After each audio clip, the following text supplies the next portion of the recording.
welcome back to the North American LCS, coming to you live here from PAX Prime in Seattle. Hello everyone, I am Rivington Bislin III, and joining me for the Championship Monday is Joshua Jat Leesman. Yeah, it's good to be here on a Monday as well. Everyone really seems packed. I think this place filled up earlier today than it has any other day. Absolutely. Fist bumps all around. Everybody's ready to see some games. The crowd is fired up for our first game of the Summer Playoff Championship between the reigning champs Cloud9 and Team SoloMid.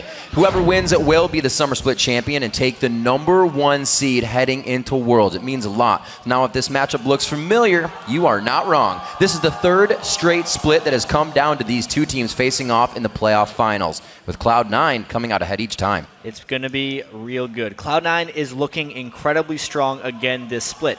They actually ended the regular season on an upswing. They won 10 of their last 11 games. And in their semifinal series against Curse, they convincingly steamrolled them, even though Curse had convincingly steamrolled CLG. So really, everyone's wondering how strong Cloud9 really is. To give you an idea of how strong they were in that series against Curse, it's the fastest series we've seen in both the NA and the EU LCS. The average game length in that Curse series was just over 26 minutes, where the average everywhere else combined is 38 minutes. So it's been really good performance from Cloud9. Meteos and Sneaky did not die in any of those 3 games. And Meteos, as well as historically, just played completely crazy against TSM. A 94 KDA for Meteos in those games. 29 kills, 1 death in 6 total finals games against TSM. It's just absolutely ridiculous. Riv, if he gets 6 kills or assists without dying in the next game, it's going to be over 100. That's kind of wild. It'll be in the books for sure. Cloud9 have gotten very comfortable as well with the title of champions, and they won't be ready to give it up anytime soon. But Saturday, TSM showed they're not a team that gets easily rattled with a loss and can go the distance in these long series. They fought their way through a tough 5-game semifinal with LMQ and only looked to improve from game to game. And it seemed like their practice regimen really benefited them. TSM's made a point to build their endurance during regular season scrims. They would scrim 4 or 5 sets, which is equivalent to 10 hours of scrims, and then on top of that, they would do solo queue time. So they are a team built to play long series. Aside from that, though, it's been a bit of a frustrating year for TSM. They keep getting told that they couldn't beat teams above them, they could only beat teams below them, and they're kind of out to prove everyone wrong here in the playoffs. Dyrus in particular, as the senior player on the team, really felt like the emotional leader of that TSM team. He just went off in that Game 5, and the rest of the team followed. Rick. Yeah, well, Jet, you don't mess with the Papa Bear unless you're ready to get the claws. That's just knowledge. Dyrus was so intimidating in that last game. And also Bjergsen looked like the Bjergsen we saw dominating during the spring split. He definitely seems to be kind of back to that point with his shot calling now added to his repertoire. Absolutely, and TSM's new lineup has found its groove. But the players know that Cloud9 are a game day team. And when the pressure is on, the boys in blue rise to the occasion. Our match against TSM means a lot, honestly. Since all their roster swaps, they've had weird synergy with each other, but I think it's finally molding together and making something great. C9 is a good team, and we know that. I think when they have pressure on their backs, they just play like way better, and they play like even better than they did in scrims. They're just a really crazy team when it comes to playing on LAN. I think as a whole team, TSM are playing actually phenomenally. They've been destroying us in scrims. They're extremely scary.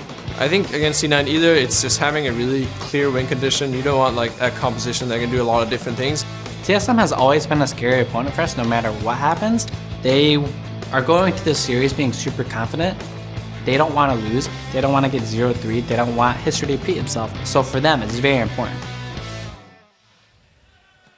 Talking to these players a lot. TSM wants to see scrim results. Cloud9 does not want to see scrim results. It's very different off the stage. It's really interesting how these teams either show up to the occasion or actually seem to not necessarily perform as well in scrim. Well, let's see. Both of them could have 5 games to show up to the occasion here and battle out. Let's preview the teams and get a quick rundown of the starting lineups. On the blue side, it's going to be Cloud9. That means it's Balls in the top lane, Meteos in the jungle, High and mid, Sneaky at AD carry, and LemonNation and his notebook on support. And the red side, it has the TSM players. Dyrus in the top lane, amazing in the jungle, Bjergsen in the mid lane, WildTurtle getting a stretch on AD carry, and Lustboy on support.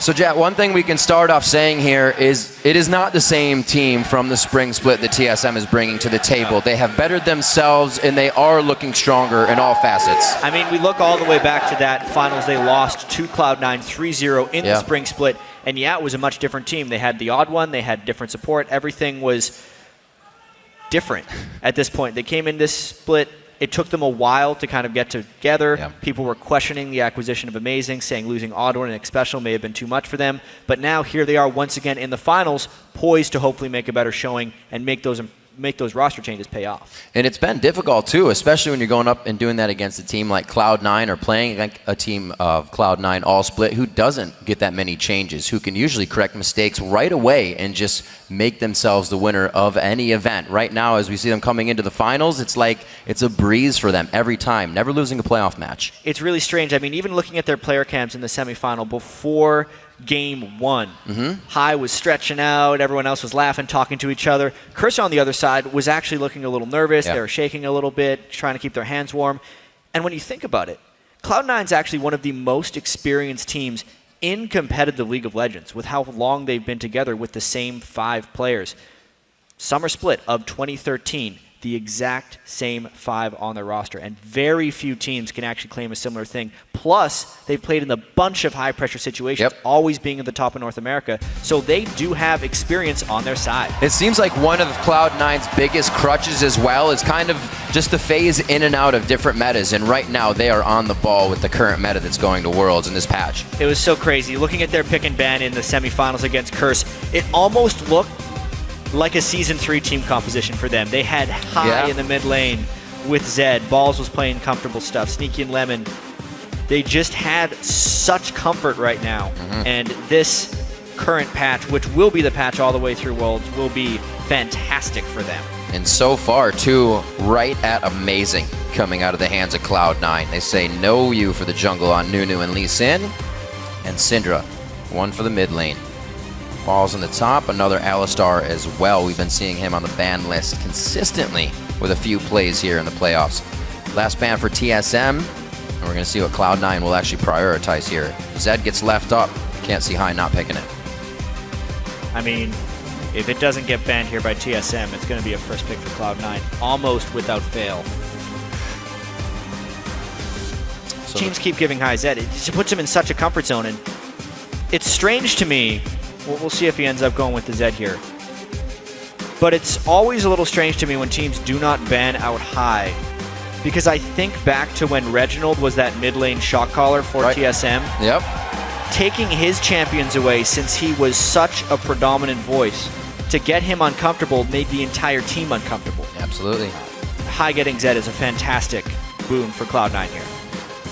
The only thing I can think of is Lustboy still wants to play Nami and he just does not want to get shielded out. Lemon also plays quite a strong Braum, but Lustboy has also been favoring Nami throughout the entire event. Nami seems like a perfect choice for Team SoloMid here. It's one of the big reasons we've seen Braum picked so much, has been to block all those Nami tidal waves.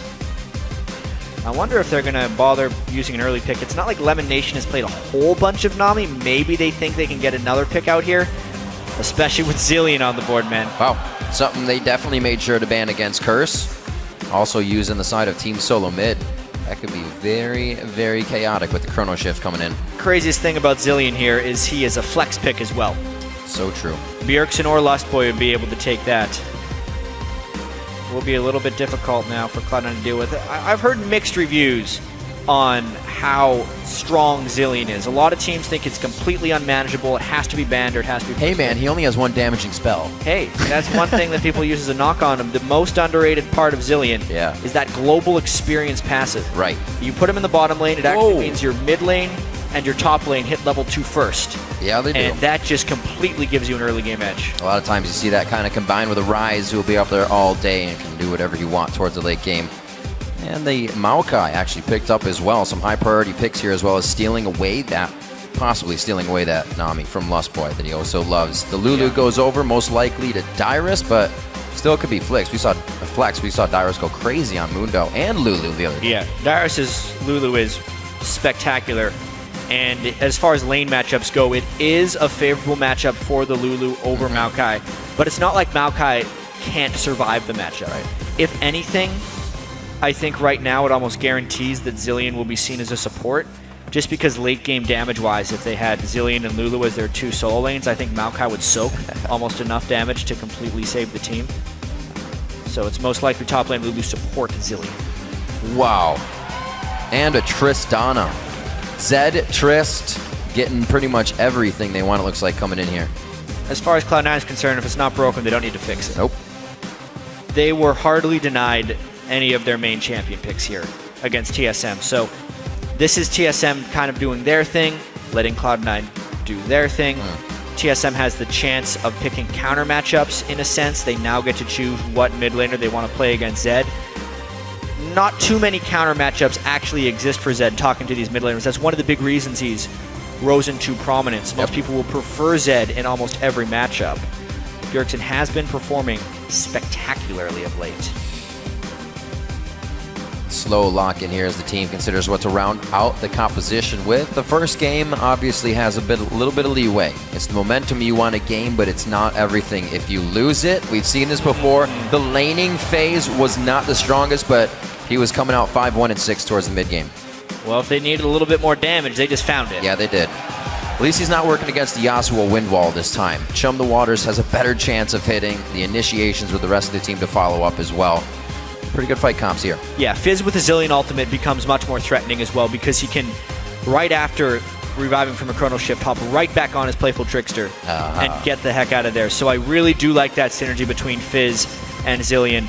And not a huge amount of hard CC on Cloud9, which to me is one of the major weaknesses of a Zillion support, making it difficult or threatening to get Chrono Shift off on the right targets.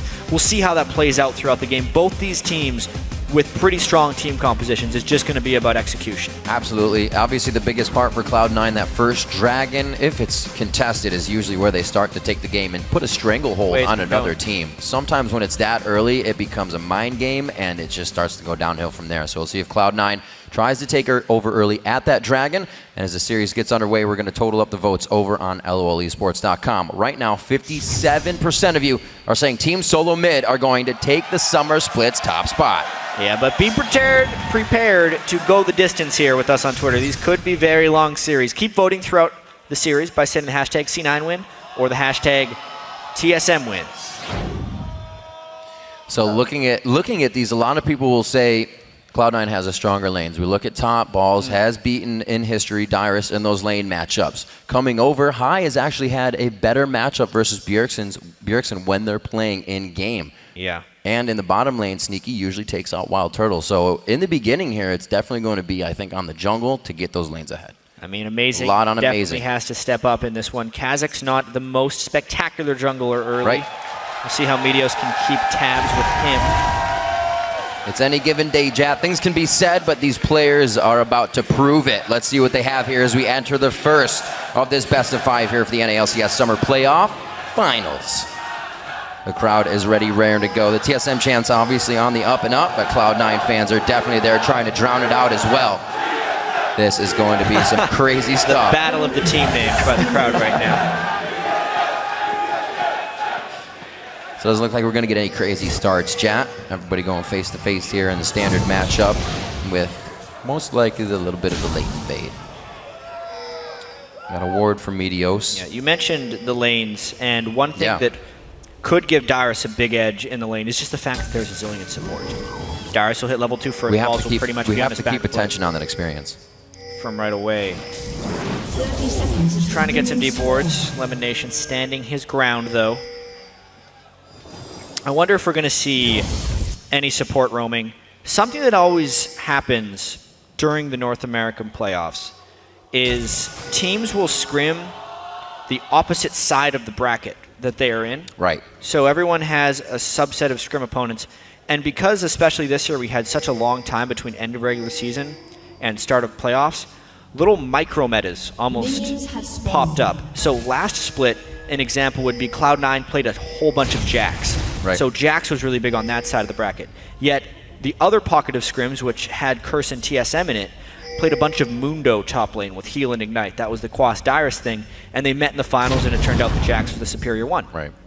What Cloud9 has been doing on their side in their micro meta is solo laning their AD carry for large portions of the early game. They did it against Curse in every single matchup, and it's something TSM has not mimicked. You can see AD carry support in the bottom lane for TSM, yet it's going to be Maokai and a support in the bottom lane for Cloud9, with Trist in the top lane trying to get, more importantly, the level advantage on Trist. We saw this with Dig a little bit as well. It's definitely spreading out among the teams, becoming something that they're trying to put into play. get the level advantage, especially if you're going for those late game plays. Not too much between these two in the mid lane. Obviously, when Bjergsen came over, he was playing like an all-star all the time. And that play has really started to come back here at the playoffs, and him and High were ones to go at it over and over, training each other, practicing, talking about the mid lane. So this matchup is one they know very well. High is one of those guys that is underappreciated by so many people. Yeah, when Bjergsen came over here, he learned a lot about High's early aggression in the lane. Yeah. However, this is the Zillion thing that happens. Early level 2s trying to push him in. Ball's actually had a really good farming game on Maokai against Curse. He's gotten quite good at grabbing CS on Maokai against an AD carry. All about management, knowing when he can go in, those heals. Yeah, heals from Nami. And LemonNation as well. Heals from Maokai, and now Meteos' first gank of the game. Ooh, this is dangerous for Dyrus. Great amount of slow there. Whimsy's used quite early. He could have the flash over the wall, but it's not really going to be necessary. I almost feel like actually it's just going to be the long chase. He has no more escapes. Here's High. Why did he not go over for the wall? This is interesting. Dyrus actually gets himself in a pickle. No rotation for the rest of the team. First blood, a matter of 3:33 into the game. Oh man, so much patience from Meteos was displayed during that gank, getting the auto attack in first to slow down Dyrus for an easier cocoon, which made him burn the flash early, which is why Dyrus wasn't able to flash over the Baron wall. However, it is an early game kill. He does have his teleport. He'll be going back to lane, but now with the flash down, watch for the camp. That's a big danger for Dyrus. He's going to have to get himself a ward being down on that cache, but he'll be able to do it. He's already set it up. He's got it right down underneath that Baron area. So amazing. Down to the bottom side. He's trying to counter that he saw Meteos in the top, getting a little bit out of that. They might be able to put some pressure on the bottom, but no, TSM has not pushed up the lane. They don't actually have diving tools now. Zillion, Lucian lane. Oftentimes, if you want to pull off an early game turret dive, especially in a 3v2, you need something like a Leona who has a lot of early game tankiness in order to withstand those turret shots. So pretty safe lane, actually, for Balls and LemonNation. No real advantage in the mid lane, but that could really mean that, well, he has the kill from outside the mid lane, but that's just going to mean that he is even having a better time. No pressure to him, already got a kill. He's going to have that Blade of the Rune King quite fast in this game. And we'll see if they can pull off a proper split push strategy with the Zed later on in team fights. Zillion ult could actually be very strong against him. You can definitely see the attack of Dyrus that Cloud9 is going to be Pink's already launching this game. Early pink ward, they already know his flash is down. It should be easy farming for Sneaky, and it may keep Dyrus emotionally out of this game. I mean, we saw what happened in Game 5 with LMQ when Dyrus got going, killing Ackerman over and over again. Dyrus has never been able to do that against Balls, but that is also in large part because Meteos has such a connection with the top side of the map. I mean, it's actually against Sneaky this time, not even that matchup, but it's still the pressure that Cloud9 is able to put on Dyrus. When you think amazing, you're not thinking of him ganking with Dyrus in the top lane. Whoa, the mid lane, however, they get a little bit of roam from Lustboy here as he sets up Pink Ward vision around Killbrush. That might actually just be cleared out by LemonNation right away as well. So they go tit for tat there. High's going to give him a bit of protection. Cloud9 was good guy, Lemon. I'd say vastly superior vision control early on in the game. You may as well. It says, oh yeah? Lustboy's had very good vision control throughout these playoffs. It's really something that was added to the team when he came about, especially just a set of different champions as well, and kind of wrangling in WildTurtle a little bit better to make his play overall just that much more clean. A calming sense of experience on support, I think, more than anything else. Getting pretty aggressive here in the bottom. That bomb should cause Balls to have to go back here. Well, Lemon's got full. Yeah, they'll be able to heal up. We'll see. It's a little bit tricky here. I mean, he's not necessarily in auto attack range of these creeps without taking more damage than he would gain from hitting it.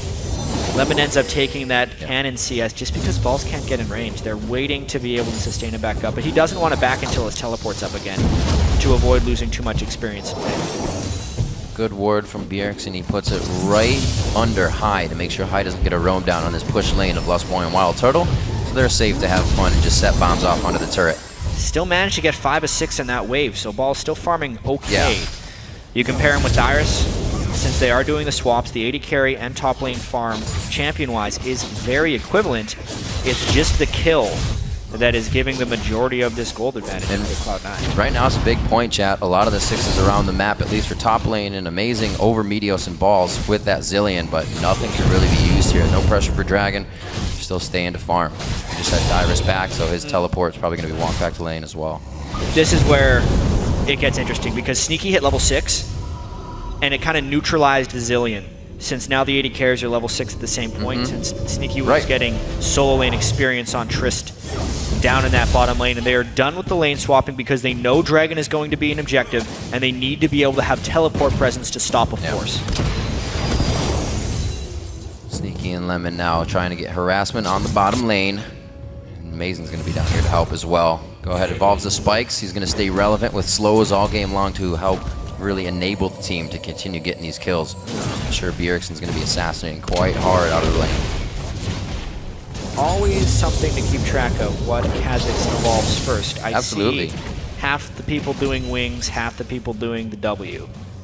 This will be better poke presence from Amazing, but slightly lower gank presence. It'll be all about setup from others. Does it come down to preference or kind of what your team has already brought to the table and then you need to provide? You know, I'd like to think that it comes down to team comps, but I see the same junglers doing the same things consistently. So I feel like this is just something that Amazing is more comfortable with, getting the damage and the percentage slow from the W, and just kind of being a bit more of a farm-heavy style early on in the game. I think it just suits his playstyle more. Well, there's that harass we would know Lulu would be able to put onto Maokai once they got in the lane together, so Dyrus doesn't hesitate. Puts balls down to half HP right there. His flash is down, so he also can't go aggressive onto Dyrus. So Dyrus uses that well, start to get an advantage in the lane. Going for double Dorans on himself there as well. He's not starting up any items. Calm game after the first kill. I'd say Bjergsen's actually doing a really good job of farming as well. Since Hai was able to get that first blood, Bjergsen is keeping his farm up pretty darn well, only down 6 CS to the Zed. Farm against energy in general is never fun, because they're always going to be able to spit out spells. You're drinking consumables all day. And he gets a blue buff anyways, so he's going to be able to spit out damage on top of the death mark. Does he have enough to capitalize on it? It's going to pop with the ignite on. No, it already popped. Well, I didn't hear it. I was too loud. He also used that playful trickster right on the death mark. Does make it difficult for Hai to get the damage down, but they do force it back to base. Throw the pink ward down on the Dragon Pit to deny immediate vision. It does not reach the River Brush though, so they will be doing this in the vision of TSM. Teleport's coming in. It might be a battle. This is going to be huge. Lustboy does have his ultimate up. Where's he going to be throwing it down to? Nice crowd control. He makes him use it on himself. That's going to be huge. Balls with going right into the fight and shutting down the initiation. Dragon's already been picked up in the fight, and it looks like Cloud9's going to go ahead and walk out of this one. And LemonNation has to flash out. Just the type of fight you wouldn't expect after watching the game the last few days that have been total bloodbaths. But, you know, TSM did have the man advantage. The Zillion ult will create slightly lower kill games, especially if they're focusing damage right there. Flash is burned on a couple of sides, but overall Cloud9 walks out with a slight edge. It'll just be a matter of how much TSM punishes. Since Cloud9 lost so much health from that fight and Bjergsen had just based, I think they get to counter with the turret. They're going to try. Good focus here from the rest of the team. Dyrus to come up as well on the Whimsy. And they're getting a lot of aggression from Cloud9. Jab, that bubble goes out. They could lock down Amazing on this one. The death mark is not up. And he's only going to be walking out limping on this. Dyrus, the last hit of his auto attack, able to take it down, and they open up the middle part of the map, which helps quite a bit. TSM opened up the middle part of the map, but maybe Cloud9 will pretty soon too. Look at all the guys that just had to back from TSM. They may end up losing some type of turret pressure with all of this happening. Bjergsen staying. Looks like he wants to just sit right in the face of Hai and not let him get too much. The rest of the team spreading out to the side, so Cloud9 don't answer back right away. I feel like what they have was sufficient enough for now. TSM's just going to get a little bit back on that mid turret. So back to lanes. We do have the Hex Drinker built up by Hai, really helping his survivability, and already half-healthing just in a few spells, Bjergsen. Yeah, Bjergsen can't use his Playful Trickster to farm really anymore because he needs to save it for a Hai all-in. It's going to make farming a little bit tricky for him here until he gets some help. He actually goes for a kill. Ooh, misses it. It's the jump, and he shadows over it. Doesn't going to have the Playful for this one. Shouldn't kill him, though. And it does. Yeah, keeps using that just right against catching the me out. Got it on the initial attack, so it doesn't even stick all these times. And, oh wow, Sneaky gets over the huge particle man. wall. That's taken down, but he'll be fine. LemonNation goes out to make sure there's no more pressure coming in. Very nicely done. Level 7 is such a strong point in the lane for Zillion. His bomb's doing so much damage. The fact that he can double bomb at this point just creates very unfavorable trades. With the AP ratio, it's 280 damage per time bomb. Yep. No other support can match that damage at this point in the game. Very back and forth, but both teams stopping each other from getting too much out of these engagements. We hear a lot of the scrims become quite bloody. Very many kills before the Nexus go down. But this one, very carefully played by both teams. Methodical and strategical. It looks like they should be able to get the turret on this one, but they leave it up for a little bit longer. They don't know where Meteos is just yet. What a game so far. Very close, even with that first dragon. TSM definitely trying to break Cloud9's perfect playoff record. All time in the playoffs, Cloud9 is 13-0, which is pretty remarkable. 6 of those wins coming against TSM. They always meet them in the finals the last 2 times. 3-0'd both of them. 3-0 both, a level of comfort that they like bring to these games, as you were talking about, not seeming anxious, just kind of relaxed and champion select, and they bring that out into the entire game. As TSM make it antsy in their plays, Dyrus comes from top lane and they got first blood, so Cloud9, even 6th sense here, making sure he has the pink wards, tons of vision all over the map, and they can actually make something out of this now. You see the pinch up. Yeah, Ball's wanting to save this turret for a little while longer, but that's another turret down to TSM. The early lanes definitely going to TSM, which is something that actually didn't happen during last split's playoffs. No. So much was made of TSM's lane superiority heading into the finals last split, and then Cloud9 did standard lanes every single game and beat TSM. Yeah. 3 games running. May not be the case in this split. You can Not see at all. Viz sticking up with Zed just right. Dyrus' Lulu is supposed to have a lane advantage, and it was kind of a 1v2 for a long portion of that time, but he has managed to get that turret, and 3 turrets across the board for TSM could lead to plenty of map pressure. Bjergsen with quite a bit of Nice control done. there towards mid. Not Got getting him. out of this one. That's going to be the lock. He's just making sure. Yeah, finally they were able to burn Bjergsen's playful trickster so High could land an actual death mark onto him, and at that point, it was just death to Fizz. He's going to be building up that Zhonya's as quickly as possible, though, to make it even more difficult for High to assassinate him. Super savior style. Kill the Zhonya's, playful trickster, out and back into the fight. Still had a weak laning phase like he did last time, but came out in the team fights. Right now, Cloud9 is pushing forward. We're going to see those team fights coming up quite soon. As the map starts to go down, teams are going to have to start putting up those wards, and that's where it gets dangerous. 1 turret for Cloud9 now, but like you said, TSM has already answered with 3, so there's some catching up to do. The next dragon will be very critical, basically because of the vision control. So it's more dangerous for Cloud9 to approach that spot for vision just because they do not have turrets to fall back upon. The ward coverage has not fallen yet for Cloud9, but if TSM make their way in there with sweepers and pink wards shortly, they could make navigating that area very difficult for Cloud9. Now Amazing's heading down towards the bottom lane. At least safety on the dragon as 15 seconds is there. Let's see what happens with this contention. Chum the Water's just about to come up, so obviously TSM's not really ready to fight. High is almost on the same timer for those ultimates. And you can see Amazing in the team really wanting to get a bushwhack out of this, but they don't realize they're all sitting on a ward. A lot of this will have to do with Amazing's ability to land poke, or Lustboy's for that matter. And who can get a clean initiation? I mean, the gold is dead even right here. Infinity Edge being completed on a Sneaky can be nice. There's a lot of item completions on Cloud9's side, not as many on TSM's side, so maybe there's actually a difference in power in that way. But with the Zillion at this point in the game and the poke on a Sneaky, Cloud9 may have to just retreat. Ooh, WildTurtle opens up with the culling. They're all forced to back off from the tidal wave. And a little back and forth here. Dyrus almost gets taken down. He holds on to the ultimate, which could still be huge for somebody in this fight to go in, but right now, he's got to be back. They still have the Zillion ultimate. They still have the Lulu ultimate. It's just a matter of being able to use them at the opportune moments. Cloud9 may just try and push mid off of this one because they don't want to tango with all those ults. Dyrus actually going to heal, and he will have his teleport to come back in. That is huge.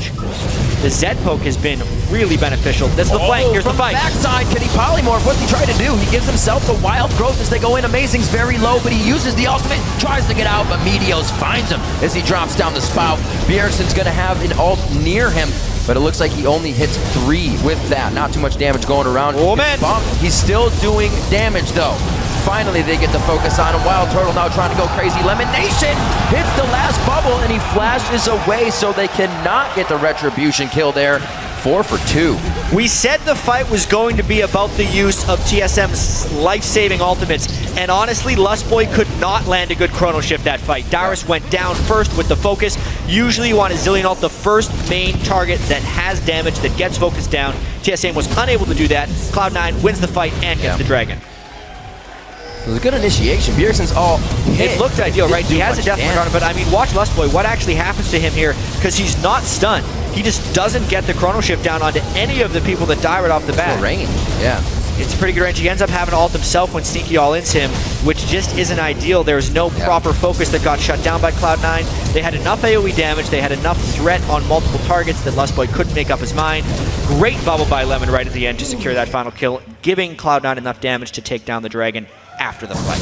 Cloud9 comes out in these extended fights more than not. The beginning initiations, TSM is not afraid to make happen, and it did cause Cloud9 to skitter around for a little. But once they have it, once Lemon's back to healing and bubbling, it's crazy. We used to get LemonNation playing the Nami when High was on the Kazakhs, and they would go for the extended jump around fights, and it's still happening now with Nami Zed. I mean, just High being on Zed gives him so much comfort. Right. This could be an attempted... Thought it was going to be an attempted assassination. He doesn't want to tango with balls at this point in the game. Rod of Ages. Cinematic resist already. Great job all around. 29 to 27 and 62 on the scoreboard. So Cloud9's not really worried about the structures. They're getting what they need back at these fights. Finding TSM out in uncomfortable fighting positions. High again picks up blue. Doesn't really need to go anywhere around the map. So he's going to keep getting that for himself. I do have to update. We mentioned the 94 KDA from Meteos before the game. If he would have been able to keep his deaths down, he was on pace for 100, but he died this game. He only had 1 death in the entire series. Meteos, please. Yeah. Now we've got a 49 KDA for the series. Ball's still getting focused. Ooh. Little miscommunication, gets himself out fast, but they do get his flash. Whoa, whoa! Coming out of nowhere on this one. And the playful and the trickster to get the kill in. So this is TSM committing everything to the bottom lane. How far are they going to push and how much are they going to lose to this? If there was a base race situation, TSM would have actually won that one, so the mid lane push is recalling from Cloud9, and they're just trying to take that top lane turret with Trist. Very nice job. Cloud9 will be back. Things on the mid lane for Dyrus to clear, and both teams try to stretch each other thin for a quick second, but realize they both have good ideas. Got to back up here. Still a very nice collapse by TSM. They end up trading turrets in that sense, but TSM is the team that gets the kill. They had a little more wave clear. I'm surprised if Cloud9 would have gone for a Baron on that attempt to just send that person back. Yeah, they couldn't risk losing the inhibitor. And easier said than done. TSM would have known. They could have pushed right through. Right now, they seem to be headstrong. Pedal to the metal. Zanya's is finished for Bjergsen, which is going to be huge. And with the chrono shift coming out, the wild growth, they have so much utility to bring to these fights. As long as they can use it properly. That's the big thing. The execution complexity of this team is just so high. And you consider a bubble can lock up one of the key spells, and a 2-second stun from Maurice can also do those things. So it's easier said than done to optimally use the chrono shift and the wild growth, because they kind of have conflicting goals. You chrono shift someone, you want them to die. You wild growth someone, you are keeping them alive for longer. So using them on the same target doesn't necessarily have the greatest synergy. It is a very tricky combo to wield properly. Seeing both teams' composition here as we come to the late game. Definitely going to have to keep wards up more than not. Fog of War is going to play a huge role to be able to take down these turrets. 5v5s at the turret are only going to end up in fights I feel like nobody's going to get anywhere with, and will stalemate every time. Could very well happen that way. Looks like Cloud9's trying to work on that split push, though. High with the Blade of the Rune King and a Brutalizer is the split push threat here. It's difficult to get teams out of this mode unless you're sending 2 people to stop the Zed, or if you're able to force very well with the other 4. Yep. At the moment, though, the initiation from TSM eyes upon Bjergsen, pretty much. A little bit of that side play, but they don't have too much to engage on. Safe play coming in from high. He actually peels off of the bottom lane here. Looks like they might try to engage. They have Team SoloMid spread pretty thin. They could be finding Lustboy in just a second. And he makes it away. Very nice utility use of the speed steroid. This is a flank right here. You can see Cloud9's push at the mid lane. A lot of TSM is trying to come from behind them. Although High has burned a lot of Dyrus' stuff right off the bat. It has been used. The Ignite takes him down, and the hat flutters to the ground. TSM might still go in, though. Trying to come in from the backside. A great culling. It's going to be stopped, though. No, he actually dodges out with the relentless pursuit to keep some shots coming in. A kill coming in from Sneaky. Uses the heal to keep the team healthy, but it takes... Actually, he goes down to the Ignite. Triple kill! Through that. This is when it comes up big. Bjergsen with the kills in the fights. The triple there, 4-2 and 2. But those LemonNation bubbles disengaging at the end. A little too late, but does save quite a bit there. A lot of teams would not be willing to re-engage that fight after one person gets soloed off on the side, but TSM knew they had the proper flank positioning. The reason they were able to go in is all of the squishy targets on Cloud9 were readily available for Bjergsen to pounce on. Check this out. This is pretty much all him right here. He gets a lot of damage on a Sneaky, plus the dots. Those, I think, tick him out. Then he does land the Shark onto High, and the Playful Trickster on both of them, plus a properly used Chrono Shift. They didn't have the distractions of a Wild Growth Shield counteracting the idea of WildTurtle taking enough damage to die, so they did everything properly that time as 4 to end up getting a triple kill and keep themselves in this game. Dragon spawning in 3 seconds. Get an explosion of the Lich Bane in power as well. Really coming out big. The laning phase on the Fizz not helping him, but he did quite well against High, and now he's coming out huge right now. Dragon's live, like you said. And this is going to be ults up basically on both sides with quite a bit of summoners down from that last fight. Yeah, and after that last fight, I don't know how willing Cloud9 would be to fly in here. They got to be careful. They do have a little bit of a flank going on. If they can land the right stun, they miss it. Will Balls initiate, he goes. Only crowd control on the Lustboy. The Chrono Shift is That's up huge. not used. It's going to be amazing. He can't even jump away. Right after a fight, Cloud9 put their foot down and TSM cannot respond. TSM needed 5 more seconds for that fight because the Chrono Shift was still on cooldown for TSM. So they focused him down. There was no protection, and they just blew him up. What a way for Cloud9 to pull the trigger at just the right moment. Playing within the perfect window. Cloud9 gets himself a nice 5,000 gold lead here in game 1 at 25 minutes in. High back to the split push, relieving a bit of pressure on the team. Let's see what he can keep himself doing. There's some good damage coming in from Dyrus. I mean, Dyrus has been very gold starved lately. He has no armor, and High only builds more and more damage. Take him down. Turn him into a cupcake, but it's still going to hurt. Yeah. Good steal over by Bjergsen. They're going to keep a timer on that, so we got a 30-minute blue buff coming back in for Cloud9. It's not like it really affects anybody on their team to keep grabbing it. It's just going to Bjergsen for experience right now. And there is the death mark. It goes right through the shield. Oh, no. The bait in. He's going to be coming back up, and it looks like he actually may try to deliver another set of that. Does not, though. Well, that was just kind of saving a bad situation, and not so much making a good situation of it. Normally, if you're going to send 2 people to deal with a split pusher, you actually kill him. But this time, they only managed to stay alive at the cost of the Chrono Shift. So now Cloud9 knows for a little while they will have that Chrono Shift down. It comes back very quickly, especially on a level 11 Zillion. Rewind, of course, on a 12.6 second cooldown. He's got 50 seconds left on Chrono Shift. That will decrease the more he uses Rewind. It comes back very quickly. He's a wise man. He knows what to do. Lucidity boots on him as well. That's only going to help that much more. Good dodge out. TSM trying to continue that vision.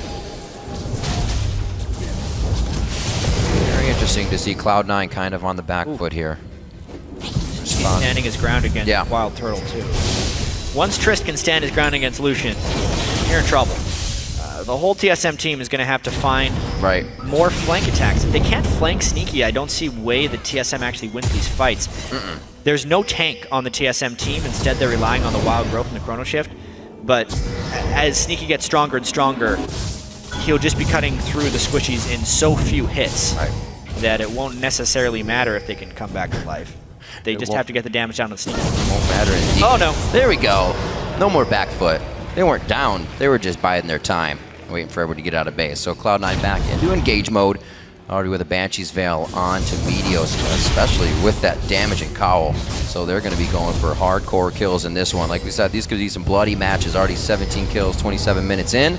Cloud9's driving down the front. This could mean a Baron after if they get good things out of it. TSM is definitely losing the vision war right here. I'm surprised they weren't forcing around the Baron for another catch, but they think they can just get a nice little 4v5 turret push in, or at the very least, force Dyrus' teleport so he's got to stop split pushing. But they are not able to force the inhibitor turret because of the respawn of Lustboy. But they can continue the vision war around Baron. Really seems to be playing in C9's favor. Able to get him a kill on Lustboy and mid turret right there. So they're getting everything in increments here. Nothing real big like their games usually happen. Huge gold leads coming in for their matches yesterday. Right now, TSM's trying to stave them off. Baron could definitely be an option next. We'll have to see. With High now sticking with the team, it's kind of leaving Dyrus off the split push, but he's able to counteract the damage Bjergsen's bringing. So they're not just getting initiated on Sneaky and WildTurtle just going back and forth in this mid lane. Sneaky has Everybody's so much watching. confidence. So much confidence right now. The only brush that could end up being with Cloud9 has to be cleared off. They actually Yo moves. have a Ghost Blade active on Zed. I think that was in error. He just He wasn't going anywhere. It's all about the Got a audio. short 45-second cooldown, so he should be all right. Let's get that back. TSM map completely dark right now. 0 wards are placed for them. It looks like they need to get a few more. We got Dyrus putting one down, but really they don't even have any in the spots. It's going to be tough. They don't have time to go back, and Cloud9 is continuing the pressure. Now it's going to be balls to the bottom lane to start getting the waves pushed up on each side. Top lane's going to have to be cleared out quite soon as well. So it looks like they'll back. This is actually going to be a relief for Team SoloMid, so we should see the wards come out and them start to reset. They're going to need it. Yeah, everybody on Cloud9 had to go back and shop, trying to maximize their effectiveness. Sneaky will be able to purchase some pretty nice items. I wonder if he's going to go straight for a Bloodthirster because he needs some shielding effectiveness, or if he's going to save another 200 gold for a Last Whisper. I feel like he's going to go for the Bloodthirster. He knows he needs to be able to withstand Bjergsen's assassinations, and he needs that defensive ability. No, goes straight for the Last Whisper. So big time damage from Sneaky, but more vulnerability. Indeed. Also, a Quicksilver Sash thrown in for WildTurtle, kind of plateauing the damage for a bit, but he did get a spike in money. It's not going to hurt too much. Hopefully the team can start picking up some more kills. All around 242 to 187. But Balls has been in those fights with the assist, so he's already got the items he needs. And Maokai at that point, he can be quite a hassle to deal with the ultimate ons. Balls to the top lane once again. They keep high in the mid lane for power coming from that Zed, and the split push begins once more from both teams. Yeah, big thing for TSM is actually going to be ignoring Balls in team fights, trying to deal with him with Lulu shields, and then just finding creative ways to get to the back line of Cloud9. That's kind of the only way I see them dealing with this. But now Cloud9 actually looking for the initiation. TSM could definitely get cut off here. All right. Good shot onto Amazing. He won't take any extra damage to be on that death mark. Everybody's kind of, trying to get an initiation, and Balls goes for the Not flash. where Wow. TSM wants to be. TSM is taking turret shots as they try to walk out of this one, and they're going to be pretty much walked along and now strung to Baron if Cloud9 wants to. It seems like they're trying for the bushwhack. Dyrus down a flash, Lustboy down a flash, and no vision control at the Baron area. This Oh, now they're going for it. is so dangerous for TSM. They have to rush in, but the fear of rushing in is that they're waiting for a trap, and Balls is trying to zone them out. They're going to realize now the Baron's being taken. He can do everything. late. He throws down the Maokai ultimate. Maelstrom is down. They go right for Bjergsen. The Zanias is on. Lustboy's Chrono Shift still trying to pay attention to that. Wild growth now to Bjergsen. They're trying to calculate these. He got the Chrono Shift as well, so he will be back. Cloud9, however, is cleaning up the fight. Sneaky says, "King me," gets another jump. One more shot to Bjergsen. It's going to come from Meteos, and Lustboy is the only one to get out alive. 4 kills, and the Baron may just be the straw that broke the camel's back right there for could TSM. say that again. They used both of the big spells onto Bjergsen right there, but that left the rest of the team vulnerable. Right. And Cloud9 has enough damage and enough experience playing against us that they were able to just work around those ultimates. They had so much power. They get the Baron. Now they're pushing mid. So far, so good as they push in 11,000 gold. An inhibitor down now on the side of Team SoloMid. Cloud9 feeling pretty good and pretty far ahead this game. It should just be another few fights and on to game 2. TSM's going to think differently, though. see this one more time. Yeah, so obviously the Baron was taken at the start, giving that bonus damage to Cloud9, and the TSM approach was just a little bit scattered because they were going in blind. Bjergsen did as much as he possibly could, but he had to burn his Zhonya's early, which gave him less flexibility within the fight. And then Sneaky had so much damage and was so willing to continue around. He was the one who took out WildTurtle, which meant while Bjergsen was reviving, the other damage threats for TSM were dead. Dyrus, since he burned his ultimate early, just got blown up immediately, and TSM just could not enter in sync. 4 Dragons going over to Cloud9, 1 Baron as well. That's going to help the game completely, but as I was saying, TSM not out of this yet. We talked a little bit about it in the pregame show. A hard series is not something to keep them down. They are definitely able to come back, and they have the mentality to do so. Dyrus still having quite a good game in farm. He's getting items that he needs. And now Rabadon's is going to help as well. So they have a good amount of AP, a good amount of AD as well coming from both sides. They just have to be able to get the fight they want at this point, and that's going to be very hard with Cloud9 having most of the vision everywhere. There's still hardly any wards for TSM on the map here. It's true, and Cloud9 has stacked some very critical defensive itemization onto their team right now. Banshee's Veil being completed on a Sneaky gives him so much safety. GA onto High, Banshee's onto Meteos, even a Lock of the Iron Solariana, Mikhail's on LemonNation. It becomes near impossible for TSM to win a team fight here, especially with the Baron buff. Let's just see how quickly Cloud9 and how willing they are to dive this turret. If they can get the turret aggro onto balls, it could be a very aggressive dive from Cloud9. I almost thought High was going to go fully in there with his Living Shadow and then hit the ultimate. Yeah, he might just hop in with his ultimate and then hop back out to push TSM off the turret, because once Cloud9 can get 2 inhibitors down, it's generally easy pickings for number 3. Balls is not even getting hurt by Amazing's poke right now. And we got WildTurtle already trying to take down the minions coming down through mid. You have Sneaky just hitting the auto attacks. Bjergsen is in. Jump the Waters only does so much damage, and it looks like they now engage. Cloud9's focusing on Bjergsen. He tries to get to the back line. He's popped up by the tidal wave. He will be back. Chrono Shift is on. Lustboy under the back line, trying to peel a bit for Turtle as well. Nobody can get back to Bjergsen, though. Cloud9 is just sectioned off the entire fight. And Cloud9 is doing the right thing here. It's almost like everyone is on their own individual page during team fights, which makes it impossible to track who they're focusing, and it's just playing mind games with TSM. This game's over. 34.5 on the clock, Jack. Cloud9 coming in strong, 64,000 to 48, 17 to 6 on the scoreboard. We're going to go to game 2 in this best of 5 series. Cloud9 takes game 1. While TSM was able to kill Meteos for the second time and Sneaky for the first time this playoffs, it was just the once. And you need to do that a few more times if you want to take down Cloud9 in the playoffs. They are now 14-0 all-time in the North American LCS playoffs, and they looked good that fight. I think TSM's got to make some pretty big adjustments. Big adjustments indeed. The picks and bans seemed like they were all right, but the same compositions can't come out. Both teams did get what they wanted, but the execution a little bit slower on the side of TSM. A very fast first blood coming out there onto Dyrus. 3:33 into the game. Definitely going to play on your mind. Kind of have to stay away from the top lane then, or repair it if you need to, but really TSM couldn't almost come back from that. One of the big things is they just took Dyrus completely out of the game. They were sectioning him off in team fights. They were forcing him to blow his ult and teleports when he didn't want to. The game was really on Cloud9's schedule. Now it's on a Locodoco and Reginald to try and make these between-game adjustments, something they did very well against LMQ. Remember, these best-of-5s are a totally different beast. It's crazy how much of a different beast it is, chat. You say that, and then you're like, oh, wait, but then you see how many games have gone 2 for one team and then back and forth to 5 series. TSM as well. You can see Reginald and Locodoco right there on your screen discussing, and even kind of discussing what they feel is the problem with the team, so they know thoroughly what's going on. Cloud9, it didn't seem like they're kind of still calm. You know, they're not reeling from the win. They said, business as usual, let's do it again. And that's the scary part. That's kind of a frightening mentality. Cloud9 is just so damn confident here. I'm actually a little surprised that TSM is deciding to do this group like right on the stage. Seems like Loco and Reggie had things to say so urgently. Let's get it done. I mean, plus backstage, it's not like Cloud9's going to hear him up here anyway, so. Yeah. May as well get to it right away so the loss doesn't weigh too heavily on TSM shoulders. So the Zed again, Tristana again, a very high pick Maokai for balls who is sufficient at playing is something that really tips the tables, I believe, for Cloud9 again coming into this match. Sneaky's play coming in 6-1-3, a 6-2-7 Zed, and even Meteos in the jungle, as we said, has been having amazing games at 4-1-7.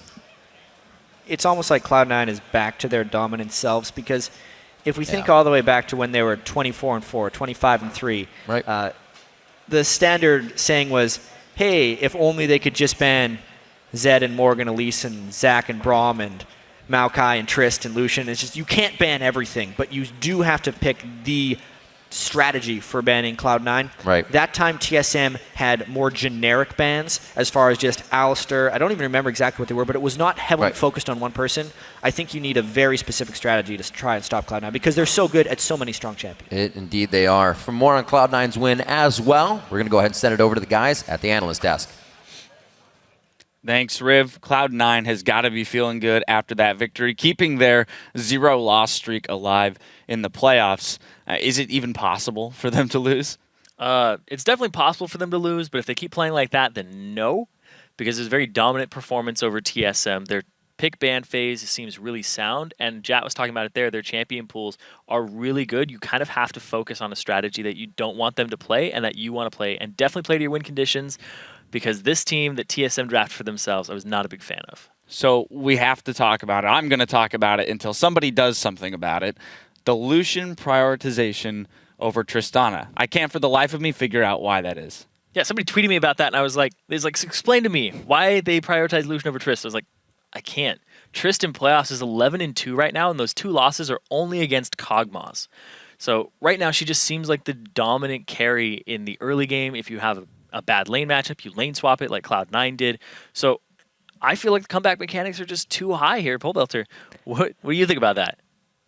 I have no clue. Like, I'm not an AD carry player, but it just seems like Lucian can't even bully Tristana in lane, and if he can't do that, then why even pick him? Because Tristana will outrange Lucian later in the game. He's going to get 2 autos off on Lucian before Lucian can even get close to her, and that's already like half HP gone from the Lucian. So I'm not sure. Maybe it's because he thought it would be easier to survive against Fizz than picking like Tristana or Kog'Maw, but I don't think that it's a very good pick. Yeah, it seemed like TSM was kind of tunneling on this idea of a bursty comp with the Fizz, the Kazakhs, and then even Lucian, who can pump out a fair amount of damage within a short period of time, and then comboing it with the Lulu and the Zillion for a little bit of reassurance if things went wrong, right? You can bring somebody back to life or make them semi-tanky. But when you're playing against a team like Cloud9, Pobelter, do you need to match the fact that they are a team-fighting team? I think that they really just tunneled too hard on the picks that they wanted. Like, they saw the Zed and they wanted the Fizz to counter it, but then the other team still had like Tristana and Maokai, which both do really well against Fizz. You know, if Fizz ease in, he's going to get rooted and just die. And then the Maokai ultimate reduction is also really big. It seemed like their team just had way too little sustained damage, and the Maokai was just able to nullify everything, and they weren't able to be bursting down TSM. Now, if we look at the teams in their playstyle, in the way that they approached the game, TSM did come out with some aggression. They weren't afraid to take fights. We're actually going to pull a replay up 23 minutes into the game where, keep in mind, Dyrus at this point is already dead. So they're choosing to take a 4v5. Zyrene, if you don't mind walking through this one. Yeah, so what you're going to end up seeing here is the wraparound from Bjergsen. He's actually going to get himself a triple kill with really good placement here on his abilities, and the flash to close distance on Sneaky, the good target prioritization. We'll start rolling a clip out here. And High, he's already off on the side. He has no death mark available for this fight, but they wrap around the turret. And this is the Cloud9 strategy that we saw all last year, where they would dive turrets very effectively, but then Bjergsen comes from the side and he makes use of that. The Zhonya's here after he ends up picking them up. I don't know if that was completely necessary, because he could have continued the fight, and then he ends up getting bubbled afterwards. So overall, Bjergsen did a really good job of engaging the fight, because their team doesn't really have a way to engage aside from a flank. So that was an example of them playing to their win conditions with Assassins and Fizz. And it seemed, too, that TSM, that was the type of fight where you don't have all 5 members facing off against each other until someone initiates. They were kind of looking for some of that chaos that they could capitalize on. Yeah, and I think a big thing here, too, that we end up seeing later on is that there's no front line for TSM. They have 2 assassins, a Lucian, and then 2 guys who make other members of the team more durable. They have nobody to engage the fight except for a flank or a TP, and they don't have somebody who's just a big damage soaker. Like Cloud9 had both of those types of champions. To me, the game was lost when Hai got the free first blood off Dyrus being chased down through the jungle, and then them getting the dragon for free. Yeah. Well, let's jump into our second replay. And WildTurtle, I want you to take this one. This is 31 minutes in where Cloud9, again, displaying their teamfight prowess as well as their ability to control the global objectives. Okay, so we can roll the clip. I do believe C9 finishes off the Baron before the fight even begins. Maokai is just pretty much zoning everyone off 1v5. Bjergsen actually plays this fight pretty well, but it's just not enough. Like, C9 is too tanky and they have the Baron buff. He lives for really long with the Lulu ultimate and the Meteos Crucible. But yeah, he goes in, does all his damage, and it's still not enough. Yeah, this is a prime example of what we've been talking about all analyst desk long right here. The Tristana outranging the Lucian, he couldn't return damage, and also the fact they didn't have a front line. It took forever for somebody to go help Bjergsen. He was in that fight by himself, basically 1v5ing for 5 seconds, 6 seconds, and there was nothing TSM could do about it. Well, so you have to assume now that TSM will be on the blue side, that they either force the Trist ban from Cloud9 or they take it away early, right? Yeah, I have no clue because the prioritization of AD carries seems really strange to me. The Tristana not being something, even when Curse was blue side banning it, was just something that was baffling to me. So I really think that the Tristana needs to be picked up if it's left open by the team that is blue side, or you go ahead and you take the Zed away. WildTurtle, after the game, Riv and Jat were commenting on it. Reggie and Loco Doco rushed right up to the stage, and they're having their meeting there on the stage. So that implies that they have a lot to talk about, but in a sense, that's a good thing, right? Like, as a player, when you come off the stage, if your manager, your coach, or your analyst don't really have any answers for you, you're in a bad spot. So is that going to be a little bit of a boost in confidence there for TSM that they can diagnose issues? Yeah, I don't think that TSM's mentality is too broken. Like, I don't think they're a team that tilts particularly easily. I think that they'll change up their strategy going into the next games and put Bjergsen on a more consistent control-type damage dealer rather than an assassin. So I think TSM still has a shot in the series. Best of 5 is very long after all. TSM is known for their mid-series adaptations. And of course, we'll see if Cloud9 can keep the momentum up when we come back with Game 2 of our Summer Playoff Finals versus Team SoloMid. Don't go anywhere.